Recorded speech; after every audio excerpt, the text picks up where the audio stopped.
بارک اللہ فیکم۔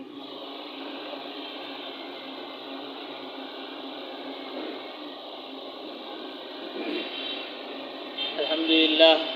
سب کو معلوم ہے کہ یہ ہماری مجلس علم و ذکر ہے کہ اس مجلس میں علم بھی حاصل کرنا ہے اور ذکر بھی کرنا ہے۔ جب گھر سے نکلیں تو یہ ارادہ و نیت کر کے چلیں کہ ہم علم حاصل کرنے اور ذکر کرنے کے لیے جا رہے ہیں۔ اللہ کے ہمارے اوپر کیا فرائض ہیں ان کو سیکھنے اور ان کے مطابق عمل کرنے کے لیے ہم جا رہے ہیں۔ تو اس لیے یہاں مجلس میں الحمدللہ تفسیر شروع ہو گئی ہے۔ کسی نہ کسی آیت کی ہر ہفتے مجلس میں تفسیر پڑھی جاتی ہے۔ آج جو کتاب تفسیر کی ہے یہ تفسیر ابن کثیر ہے۔ علماء نے لکھا تمام مفسرین اس پر متفق ہیں کہ سب سے زیادہ قرآن کریم کو بطریق سلف صالحین سمجھانے والی تفسیر ابن کثیر ہی ہے، اور اس کے بعد تمام عربی و اردو تفاسیر اسی سے ماخوذ ہیں، اسی سے ساری تفسیر کی کتابیں عربی اردو کی لکھی گئی ہیں۔ اس میں آج تفسیر ہوگی سورہ رعد کی آیات کی، جس میں اللہ تعالیٰ نے ذکر کی اہمیت کو بیان فرمایا۔ اللہ تعالیٰ فرماتے ہیں اعوذ باللہ من الشیطان الرجیم بسم اللہ الرحمن الرحیم الذین آمنوا وتطمئن قلوبهم بذکر اللہ الا بذکر اللہ تطمئن القلوب الذین آمنوا وعملوا الصالحات طوبى لهم وحسن مآب۔ اللہ فرماتے ہیں جو لوگ ایمان لائے ان کے دل اللہ کے ذکر سے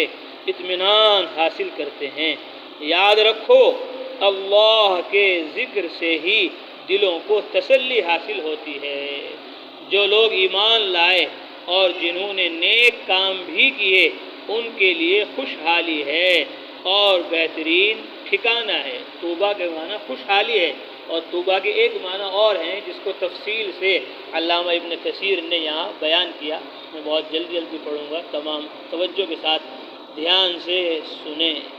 فرماتے ہیں علامہ ابن کثیر رحمۃ اللہ علیہ کہ جن کے دلوں میں ایمان جم گیا ہے، جن کے دل اللہ کی طرف جھکتے ہیں، اس کے ذکر سے اطمینان حاصل کرتے ہیں، راضی خوشی ہو جاتے ہیں، اور فی الواقع ذکر اللہ اطمینان دل کی چیز بھی ہے۔ ایمانداروں اور نیک کاروں کے لیے خوشی اور نیک فالی اور آنکھوں کی ٹھنڈک ہے، ان کا انجام اچھا ہے، یہ مستحق مبارکباد ہیں، یہ بھلائی کے سمیٹنے والے ہیں، ان کا لوٹنا بہتر ہے، ان کا مآل نیک ہے، مروی ہے۔ طوبہ جو آیا قرآن میں طوبى لہم، ایک مطلب تو یہ بتا دیا کہ مبارکبادی ہے ان کی، اور دوسرا فرماتے ہیں روایت میں آیا ہے کہ طوبہ سے مراد ملک حبش ہے اور نام ہے جنت کا، اور مراد اس سے جنت ہے۔ ابن عباس رضی اللہ تعالیٰ عنہ فرماتے ہیں جنت کی پیدائش ہو چکی، اس وقت جناب باری نے یہی فرمایا تھا۔ کہتے ہیں کہ جنت میں ایک درخت کا نام بھی طوبہ ہے کہ ساری جنت میں اس کی شاخیں پھیلی ہوئی ہیں، ہر گھر میں اس کی شاخ موجود ہے، اللہ تعالیٰ نے اسے اپنے ہاتھ سے بویا ہے۔ فرمایا لولو کے دانے سے پیدا کیا اور بحکم خدا یہ بڑھا اور پھیلا ہے، اسی کی جڑوں سے جتنی جنتی شہد اور شراب اور پانی اور دودھ کی نہریں جاری ہوتی ہیں۔ ایک مرفوع حدیث میں ہے کہ طوبہ نام ہے جنت کے ایک درخت کا، 100 سال کے راستے کا، اس کی خوشوں سے جنتیوں کے لباس نکلتے ہیں، اس کے جو ٹہنیاں ہیں اس سے جنتیوں کے کپڑے نکلیں گے، تیار ہو کر عمدہ شاندار وہ کپڑے پہنائے جائیں گے اور جنتی ان کپڑوں کو پہنیں گے۔ روایت میں ایک شخص نے کہا یا رسول اللہ جس نے آپ صلی اللہ علیہ وسلم کو دیکھا اور آپ پر ایمان لایا اسے مبارک ہو۔ آپ نے فرمایا ہاں اسے بھی مبارک ہو، اور اسے ڈبل مبارک ہو جس نے مجھے نہ دیکھا۔ ہمیں ڈبل مبارکباد دی رسول اللہ صلی اللہ علیہ وسلم۔ ایک روایت میں 7 بار مبارکباد دی ان کو جو انہوں نے آپ کو نہیں دیکھا اور آپ پر ایمان لائے، طوبہ کہا ان سے آپ صلی اللہ علیہ وسلم نے۔ جنتیوں کے لباس فرماتے ہیں طوبہ کیا ہے آپ سے پوچھا گیا، فرمایا جنتی درخت ہے جو 100 سال کی راہ تک پھیلا ہوا ہے، جنتیوں کے لباس اسی کی شاخوں سے نکلتے ہیں۔ حضور صلی اللہ علیہ وسلم فرماتے ہیں جنت میں ایک درخت ہے کہ سوار 100 سال تک اس کے سائے میں چلتا رہے گا لیکن وہ ختم نہیں ہوگا، اور فرمایا روایت میں ہے کہ چال بھی تیز اور سواری بھی تیز چلنے والی، ایک روایت میں ہے وظل ممدود کی تفسیر میں بھی یہ آیا کہ وہاں جنت میں لمبے لمبے سائے ہیں، ایسا بڑا درخت کہ 100 سال تک اس کا سایہ ختم نہ ہو۔ ایک روایت میں ہے سدرۃ المنتہا کے ذکر میں آپ نے فرمایا اس کی ایک شاخ کے سائے تلے 100 سال تک چلتا رہے گا، اور 100 سوار اس کی ایک شاخ تلے ٹھہر سکتے ہیں۔ اس میں سونے کی ٹڈیاں ہیں، اس کے پھل بڑے بڑے مٹکوں کے برابر ہیں۔ آپ صلی اللہ علیہ وسلم فرماتے ہیں ہر جنتی کو طوبہ کے پاس لے جائیں گے اور اسے اختیار دیا جائے گا کہ جس شاخ کو چاہے پسند کرے، سفید، سرخ، زرد، سیاہ، جو نہایت خوبصورت، نرم اور اچھی ہوں گی۔ حضرت ابو ہریرہ رضی اللہ تعالیٰ عنہ فرماتے ہیں کہ طوبہ کو حکم ہوگا کہ میرے بندوں کے لیے بہترین چیزیں ٹپکا، درخت کو حکم ہوگا تو اس میں گھوڑے اور اونٹ برسنے لگیں گے، سجے سجائے اور زین لگام وغیرہ کے کسائے اور عمدہ بہترین لباس وغیرہ۔ ابن جریر نے اس جگہ ایک عجیب و غریب اثر وارد کیا ہے۔ وہ آپ کہتے ہیں کہ جنت میں ایک درخت ہے جس کا نام طوبہ ہے، تو یہ ان علم والوں کی مجلس کے لیے ہے، ذکر والوں کی مجلس والوں کے لیے یہ ساری برکتیں رحمتیں ہیں۔ فرمایا جنت کے باغ ہیں یہ، تو جنت کے باغوں کے اندر گم ہو جاؤ۔ فرمایا رسول اللہ صلی اللہ علیہ وسلم نے ایک روایت کا اثر نقل کیا، علامہ نے فرماتے ہیں جس کا نام طوبہ ہے جنت میں درخت، جس کے سائے تلے سوار 100 سال تک چلتا رہے گا لیکن ختم نہیں ہوگا۔ اس کی تر و تازگی کھلے ہوئے چمن کی طرح ہے، اس کے پتے بہترین اور عمدہ ہیں، اس کے خوشے عنبری ہیں، اس کی کنکر یاقوت ہیں، اس کی مٹی کافور ہے، اس کا گارا مشک ہے، اس کی جڑ سے شراب کی، دودھ کی اور شہد کی نہریں بہتی ہیں۔ اس کے نیچے جنتیوں کی مجلسیں ہوں گی، جیسے یہاں بیٹھے ہیں اللہ کے گھر میں، وہاں جنت کی مجلسیں ہوں گی، یہ والی مجلس وہاں یاد آئے گی۔ یہ بیٹھے ہوئے ہوں گے جو، اور فرماتے ہیں جو ان کے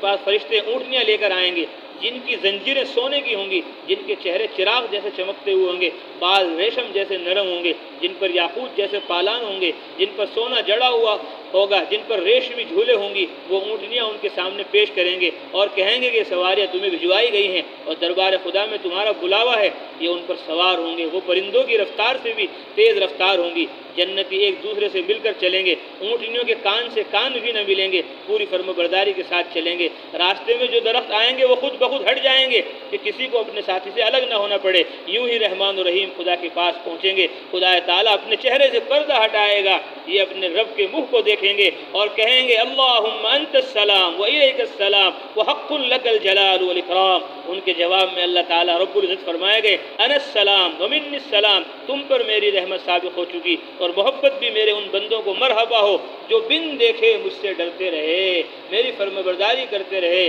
جنتی کہیں گے باری تعالیٰ نہ تو ہم سے تیری عبادت کا حق ادا ہوا، نہ تیری پوری قدر ہوئی، ہمیں اجازت دے کہ تیرے سامنے سجدہ کریں گے۔ اللہ فرمائے گا یہ محنت کی جگہ نہیں، محنت کی جگہ تو گنگوں میں تھی، سہارنپور میں تھی، خانقاہ میں تھی، تبلیغ میں تھی، مرکز میں مدرسے میں تھی، وہاں تھی ساری محنتیں، اب تو ساری محنتوں کو بدلہ تمہیں یہاں ملے گا۔ اللہ فرمائے گا یہ محنت کی جگہ نہیں، نہ عبادت کی، یہ تو نعمتوں، راحتوں اور مالا مال ہونے کی جگہ ہے۔ عبادتوں کی تکلیف جاتی رہی، مزے لوٹنے کے دن آ گئے، جو چاہو مانگو پاؤ گے، تم میں سے جو شخص جو مانگے اسے دوں گا، بس یہ مانگیں گے۔ کم سے کم سوال والا کہے گا خدایا تو نے دنیا میں جو پیدا کیا تھا جس میں تیرے بندے ہائے وائے کر رہے تھے، میں چاہتا ہوں کہ شروع دنیا سے آخر دنیا تک دنیا میں جتنا کچھ تھا مجھے عطا فرما۔ اللہ تعالیٰ فرمائیں گا تو نے کچھ نہ مانگا، اپنے مرتبے سے بہت کم چیز مانگی، اچھا ہم نے دے دی، میری بخشش اور دین میں کیا کمی ہے؟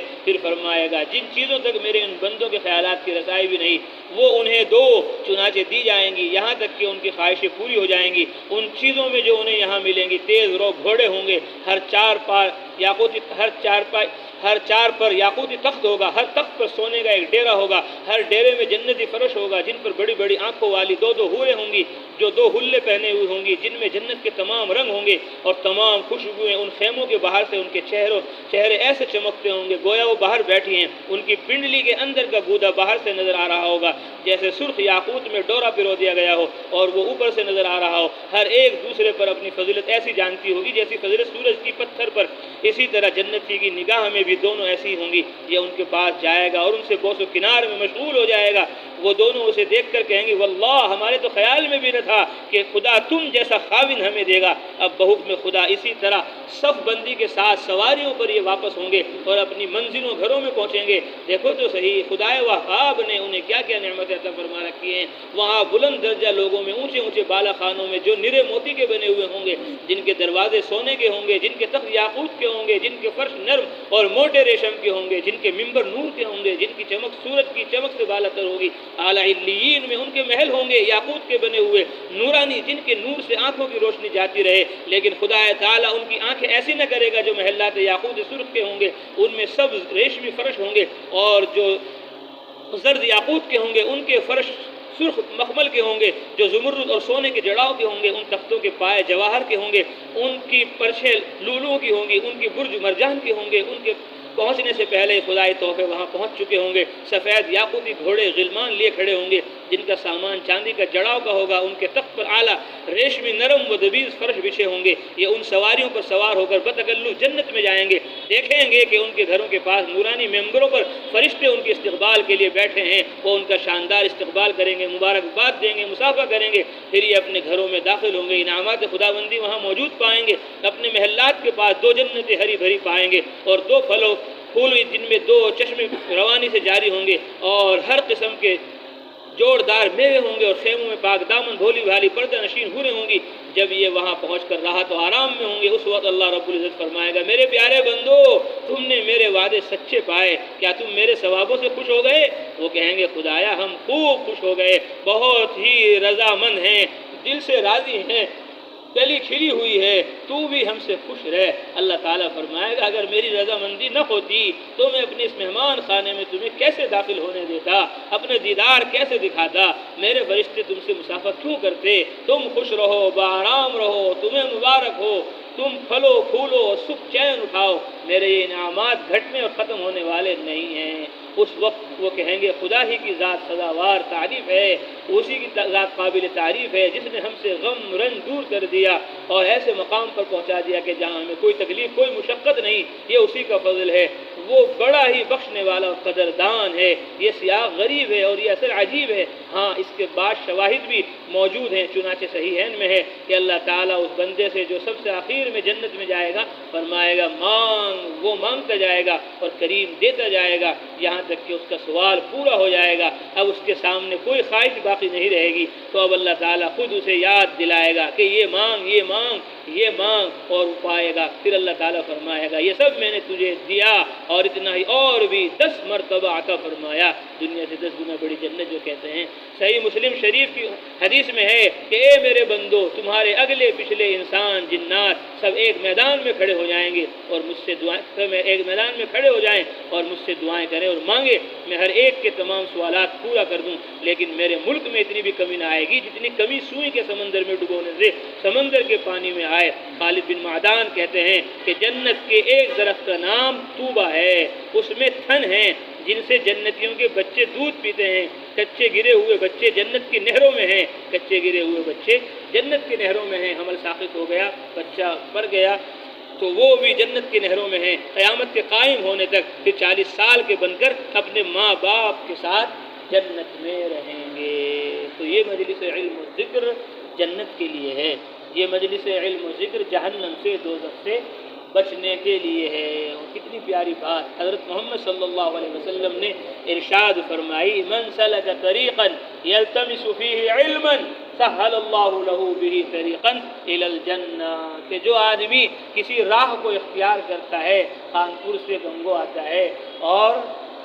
مین پورہ سے گنگو آتا ہے، کوٹلہ سے یہاں مسجد میں جمع ہوتا ہے، غلام اولیاء سے آتا ہے، جو بھی کسی راستے سے کوئی سفر اختیار کرتا ہے، خانپور سے آتا ہے، حاجی پور سے حمزہ گڑھ سے آتا ہے، جو بھی کسی راستے کو علم حاصل کرنے کے لیے اختیار کرتا ہے، اللہ فرما رہے ہیں، اس کے نبی فرما رہے ہیں، سہل اللہ له به طریقا الی الجنہ، کہ یہ راستہ اس کے لیے جنت کا ہو جائے گا، اللہ جنت کی راہ اس کے لیے آسان فرما دیں گے۔ تو یہ طوبہ ان کو ملے گا جو علم کے لیے سفر کریں گے، علم کے لیے گھر بار کو چھوڑیں گے،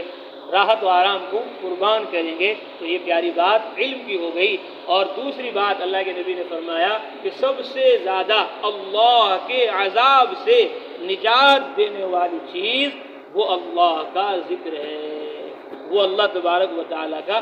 نام ہے۔ جہنم سے نجات مل گئی، عذاب سے نجات مل گئی، تو کیا مل گئی؟ جنت مل گئی۔ تو علم بھی جنت میں لے جاتا ہے اور ذکر بھی